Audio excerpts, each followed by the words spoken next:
5,300 సాధించారు. అందుకే నడుగుతుందని చేశారంటే ఉచిత ఇసుక అంటే 5,300 రూపాయలు తీసుకోవడం మీరు రసీదు ఇస్తారు దానికి, అంతే కదా. మరి ఇదేంటిది? ఇది 5,000, ఇది ఒక 6,000 రూపాయలు లేదా 10,000, 11,000 రూపాయలు ఒక లారీకి వచ్చి బయటికి కడితేనే ఈ కట్టినటువంటి దానికి మాత్రమే లోపల పంపించే కార్యక్రమం చేస్తున్నారు. మరి ఇదెవరో ఇది బి ట్యాక్సా, మన్నాడు సత్యానందరావు గారి ట్యాక్సా, లేకపోతే నారా చంద్రబాబు నాయుడు గారి ట్యాక్సా? అంటే ఈ స్లిప్ ఉంటేనే అక్కడి నుంచి బండి లోపల పంపుతున్నారు, లేకపోతే ఒక్కొక్క లారీని 3-5 రోజులు 4-5 రోజులు అట్లాగే ఉంచి పంపిస్తున్నారు. ఎవరన్నా వేరే పార్టీ సానుభూతి పనులు వస్తుంటే వాళ్ళ యొక్క లారీల్ని లోడ్ చేసిన దాన్ని కూడా డబ్బిచ్చే కొన్ని వస్తుంటే లోడ్ చేసిన లారీని కూడా అన్లోడ్ చేస్తున్నారు. తప్ప కదా, మీరు ఉద్యోగాలు చేస్తున్నారు. ఇక్కడ 83,000 మెట్రిక్ టన్నులు ఉన్నారు. 40,000 మెట్రిక్ టన్నుల దగ్గర మీ దగ్గర అధికారికంగా మీరు రాశారు. ఇంకా 10,000 మెట్రిక్ టన్నులు కూడా లేదు. ఇంకా 23,000 మెట్రిక్ టన్నులు ఏమైపోయిందనేటువంటి దానికి రేపు విజిలెన్స్ ఎంక్వైరీకి పోతాను, కోర్టుకు పోతాను. మీరు ఎక్కడైనా తప్పులు చేస్తే రేపు మీరు కూడా శిక్షలు అవుతారు. కాబట్టి ఎవరు అడిగినా అందరికీ ఇవ్వాలి తప్ప నేను ఇప్పటివరకు రాలా. ఇప్పుడు రావడానికి కారణం ఏంటంటే ఇతను వైఎస్ఆర్ సానుభూతిపడు లేదా ఇతను మన పార్టీ చేయలేదు కాబట్టి లోడ్ చేసేటువంటిది అన్లోడ్ చేయండి, తప్పు కదా. ఇది మామూలు ఇచ్చొచ్చినా కూడా అదే రకమైన పరిస్థితి చేస్తూ ఉన్నారు.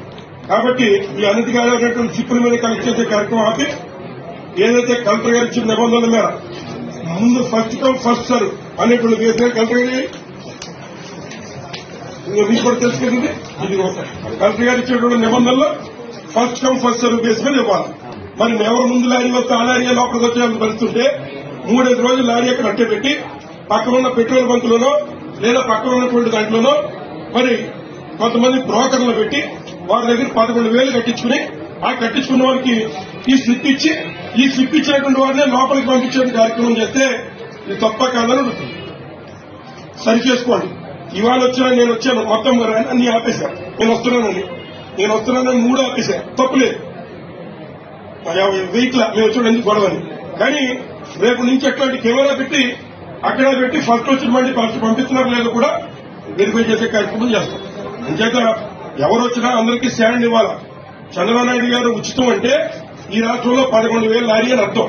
ఇక్కడ 11,000 లోడ్ చేసుకుంటే దేవరంలో 23,000 అవుతాయి, ఏలూరులో 26,000 అవుతాయి.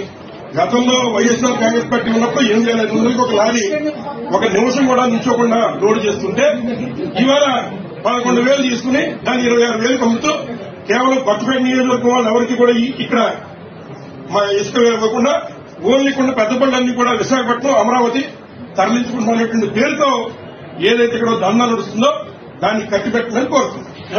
మీరు కూడా మీ ఉద్యోగాలు కరెక్ట్ చేసుకోండి. అంతేగాని రికార్డు మీద చెప్తాను. నాకు ఈ రికార్డు అంతా నేను తెచ్చుకున్నా. ఏ బండి మన కొత్తపేట నియోజకవర్గం చూద్దామంటే కనిపించట్లేదు. ఒక్క ట్రాక్టర్ లేదు. మా కొత్తపేట నియోజకవర్గంలో ట్రాక్టర్లను అమ్మేసారు ఏంటో తిరిగిలేదు. అన్ని పెద్ద పనులే, అన్ని వైజాగ్ పెట్టి అమ్ముకునే పనులే. ఎక్కడ ఒక ట్రాక్టర్ కూడా లోడ్ చేయట్లేదు. లోకల్ వెళ్ళేటువంటి కూడా 50 లారీ లేదు. అన్ని కూడా విశాఖపట్నం లేకపోతే ఏలూరు, భీమవరం అక్కడికి. ఎవరో సుదర్శన్ గారు అంటే ఎవరో చంద్రబాబు గారు పంపించారా? ఎవరి తాలూకు? సత్యేంద్ర గారి తాలూకు. ఎవరో సుదర్శన్ గారు ఆయన ఉద్యోగ జేసీబీ కాంట్రాక్టర్ టెండర్ పిలిచారా? మాట్లాడు